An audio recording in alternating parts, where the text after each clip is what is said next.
how much of Ghetto Story is really a reality?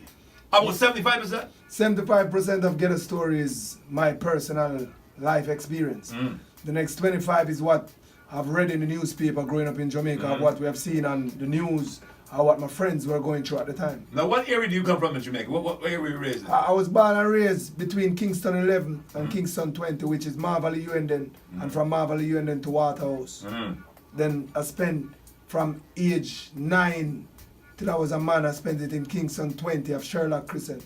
Sherlock! And you talk a lot about Sherlock. Sherlock! Yeah, man. And also, it seems like a lot of people also pass through where Cham came from. Yeah. Waterhouse. Waterhouse. Because I went to Waterhouse and I had breakfast with Mama Christie already. Yeah. Yeah, man. I had breakfast with Mama Christie. Yeah. Mama Christie made breakfast with us. Waterhouse is where my family. Uh-huh. My dad was raised in Waterhouse. So my uncle had a sound system in Waterhouse. That's how I got the love for the music. My uncle had a sound system. Super Cat used to perform on the sound system. John Wayne, Little John. What was the sound system called? Studio Mix. Studio Mix. We hear Super Cat talk about it already. Yeah, man. Studio Mix. Yeah. So was your growing up? Were you considered a poor kid, a middle class kid, a rich kid, or you were so happy that it didn't matter to you? Yeah, I was so happy I didn't even look at it. But we were really poor. I lost my dad at the age of 11.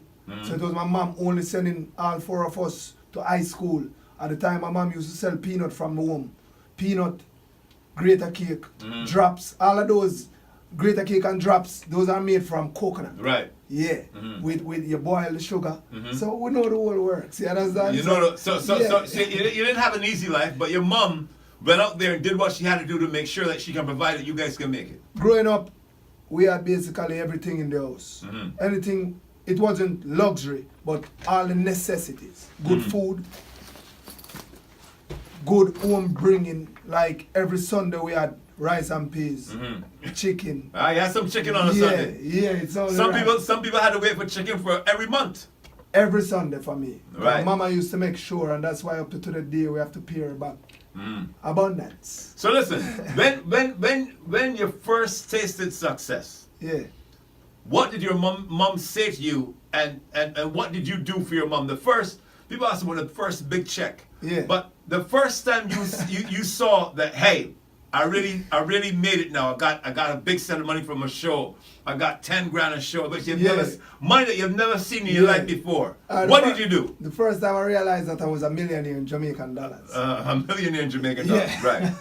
Right. I went to my mom's workplace and told her the morning that she need to resign. You're serious? Dead serious. She resigned the same day, and then ever since then she have never worked. Again. And she's healthy and good. Everything cool with healthy you. and good. Everything is good. Everything is good. How did your brothers or your siblings respond to you? At the time they couldn't afford to do that. I'm the youngest one. Right. So at the time they were automatically loving it, because at the same time all of us knew how hard she worked to send us to good school, and every single one of us came out good. My brother is a computer analyst managing his own business right now.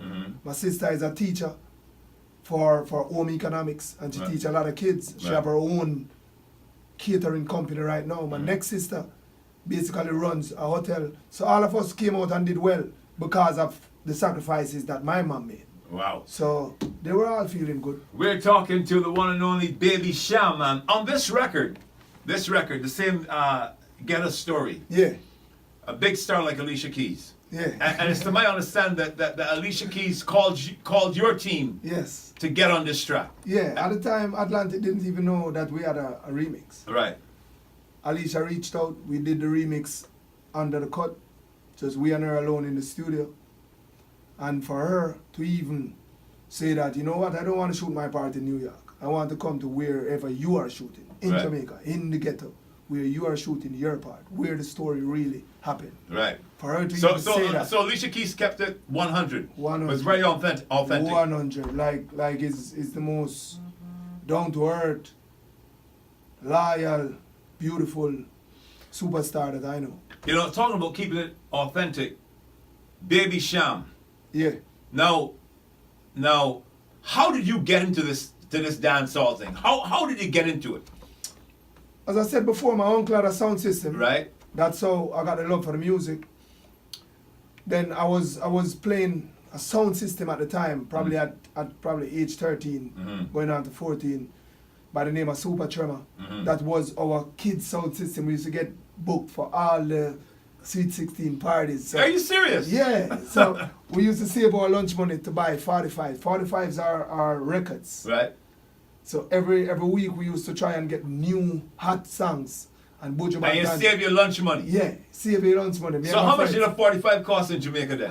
Probably $15, $20. So it was me and my friends. So we would save. You put probably in $2, $2, and each of us put together money. And how much 45s you would get per week? Maybe 145 or 2. One or two, depending on how good the week was. Sometimes we hustle at school and get a little bit more. So I used to DJ at school for money. I used to perform at school and they used to chump money in. So if we had a good week, we could get 2 or 3 45s. That's crazy. Yeah.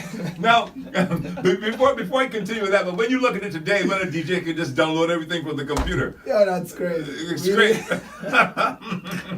You had to go and buy a 45 all the time. We were supported. Right. We were supported. So right. There was a DJ at the time, this artist at the time by the name of Buju Banton, which is like the biggest thing in Jamaica at the time. Right. So every record we bought with Buju's name on it, we saw a next name to it. Right. The name was Dave Kelly or Rude Boy Kelly. Dave Kelly, which is the guy who's produced 1 million hits. Million hits, bro. So when I decided that, you know what, I wanted to go in this direction, music. The first person I thought about was Dave Kelly. We went to Penthouse Record at the time to see him.